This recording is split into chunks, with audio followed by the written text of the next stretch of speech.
Bonjour et bienvenue dans cette nouvelle vidéo. Aujourd'hui, j'ai très envie de fleurs. Mais comme on n'est pas encore tout à fait le printemps et que pour le moment il n'y a que des bourgeons, j'ai décidé de les peindre. J'ai un meuble blanc là juste derrière qui n'attend qu'être décoré, donc c'est parti pour peindre des fleurs sur un meuble.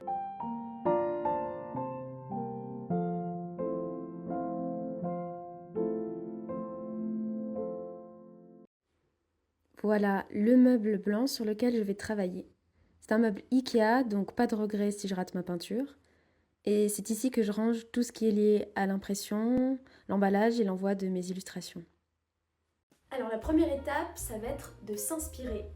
Et pour ça, j'ai déjà un livre en tête. Tadam! C'est un livre que j'ai trouvé à un boutique solidaire à Emmaüs pour... il y a encore écrit le prix, pour 2 €. Et c'est vraiment fascinant parce qu'il y a vraiment plein d'exemples de peintures et surtout il y a des modèles à décalquer, à recopier, à agrandir. Donc c'est vraiment pratique. Voilà, donc j'ai déjà plein d'inspiration et puis on va regarder ça ensemble. Voilà, alors je sais pas si je vais me lancer dans un truc aussi fourni et détaillé que ce qui m'est présenté là, mais en tout cas je vais y trouver des idées. Et moi, la place que j'ai choisi de peindre sur le meuble, c'est un format vertical et assez étroit. Donc il faut que je choisisse un motif qui puisse quand même correspondre. Après, je peux utiliser ce genre de choses et changer de sens. Je regarde, j'aime bien l'idée des oiseaux. Ça manque de fleurs. Alors là, c'est intéressant, j'aime bien l'étape intermédiaire, avant de mettre les reflets blancs. J'aime bien quand c'est plutôt uniforme comme ça au niveau de la couleur. Oh, ça c'est beau, c'est très beau. Il est vraiment magnifique. Pareil, il est un peu trop fourni par rapport à ce que je veux faire.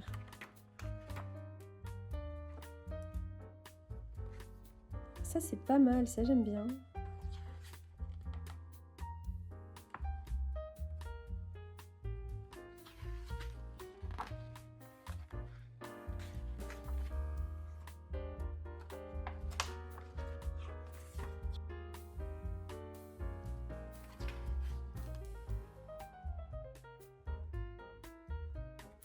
Ça aussi c'est pas mal parce que c'est pas trop complexe.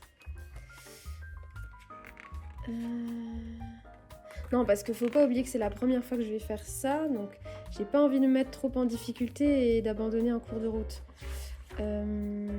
Donc on a ça, et l'autre que j'ai repéré c'est celui-là, en enlevant les contours, les ornements là, vraiment garder juste la partie centrale.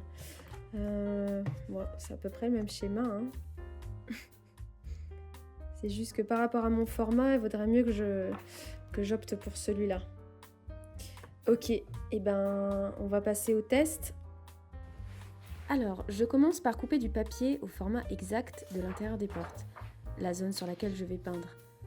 Je prends 2 feuilles A4 que je plaque contre la porte et je découpe l'excédent. Ensuite, j'assemble les 2 feuilles de papier et je copie la page du livre qui m'intéresse en agrandissant assez pour que ça corresponde à mon format.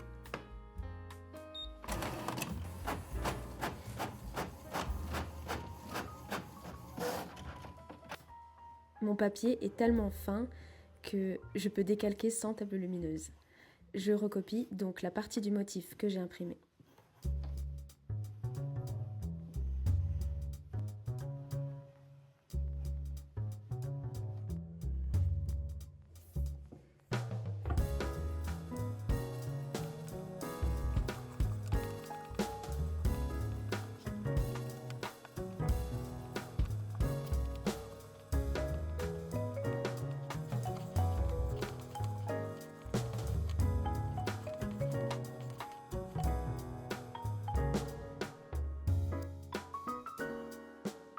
J'arrive au bout du motif que j'ai copié et je me rends compte qu'il n'est pas assez allongé par rapport à mon format.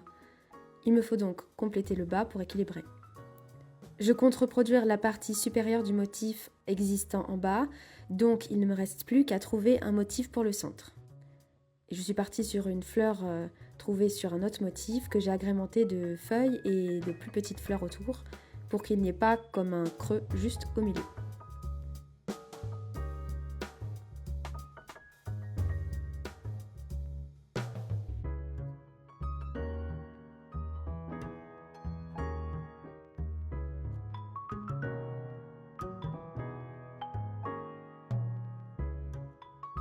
Écoutez, je suis satisfaite de ce motif et je vais juste poser ce papier sur le meuble pour avoir une idée un peu de ce que ça pourrait donner.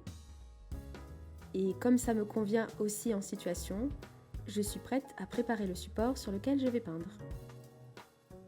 Il faut donc poncer, poncer, poncer un long moment, enlever la poussière de temps en temps avec un chiffon, puis reponcer.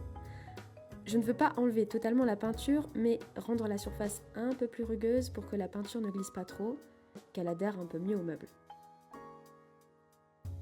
Je n'ai pas de calque ni de papier carbone chez moi et aucune envie de sortir au centre-ville juste pour ça.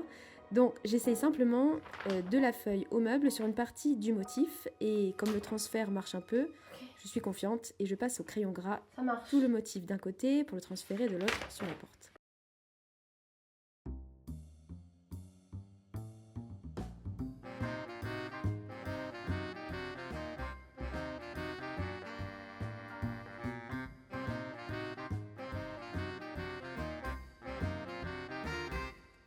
Et là, seulement à mi-chemin, je me rends compte qu'il serait quand même plus intéressant, et pour le transfert et pour la peinture surtout, de détacher les portes pour travailler à plat et à une hauteur qui ne fasse pas mal au cou.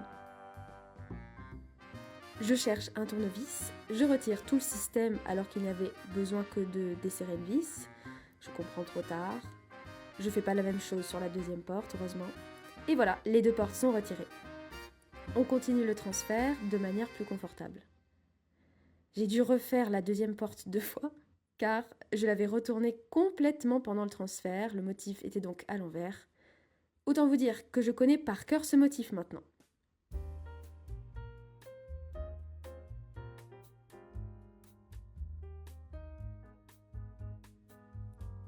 Et voilà, le transfert est effectué. Il n'y a pas tout qui adhérait, mais ça m'est égal. J'ai juste besoin de repères avant de passer à la peinture. Mais avant la peinture, il va me falloir choisir les couleurs. Alors voilà ce que j'ai à disposition. Quelques couleurs en acrylique, bleu, vert, rouge et jaune. Et puis le vert que j'ai utilisé sur mon mur. Je fais un essai sur mon iPad pour voir dans quelle direction aller. 2 teintes de vert pour les feuilles, du bleu clair, du jaune et du rouge pour les fleurs. Ça me semble bien, alors j'installe mes 2 portes, mon iPad au sol et je commence enfin la peinture. J'ai donc gardé le même vert que celui de mon mur pour faire un rappel et je l'ai mélangé avec un peu de bleu pour mon deuxième vert. Bon, ça a fait un bleu-vert foncé qui m'a plu, donc je suis restée là-dessus. J'ai pas de pinceau très fin pour l'acrylique, donc je galère un peu avec les passages fins, mais globalement ça va.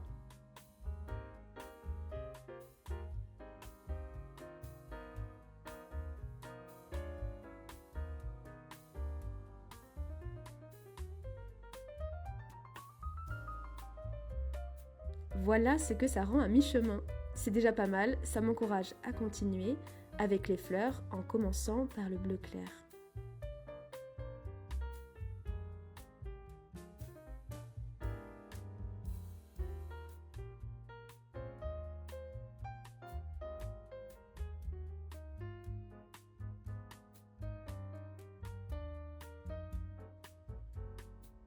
Je passe aux couleurs chaudes, le jaune et le rouge. Je les ai prises telles quelles, depuis leur tube. La couleur est assez belle, mais translucide, donc peu couvrant.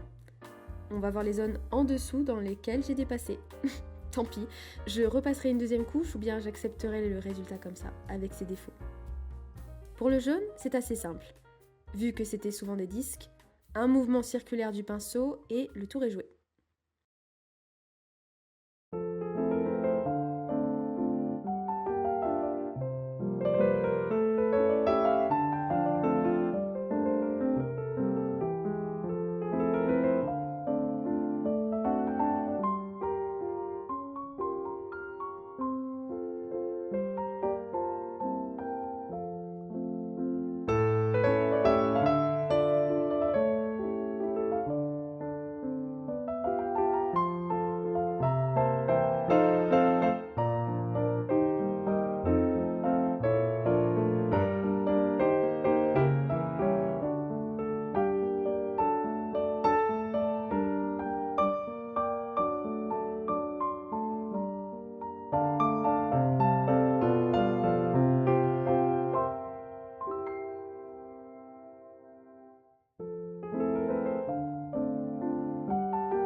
Il est temps pour moi de remettre les portes en place, un peu plus simple que de les enlever, et on peut passer au résultat. Je fais un avant-après comme dans Déco, l'émission de Valérie Damido. Je suis hyper contente de ce premier essai, c'est assez encourageant. C'était long mais pas difficile. Je me demande quel meuble je vais décorer prochainement. J'espère que ça vous a plu et peut-être inspiré. Je vous souhaite une belle journée et je vous dis à bientôt.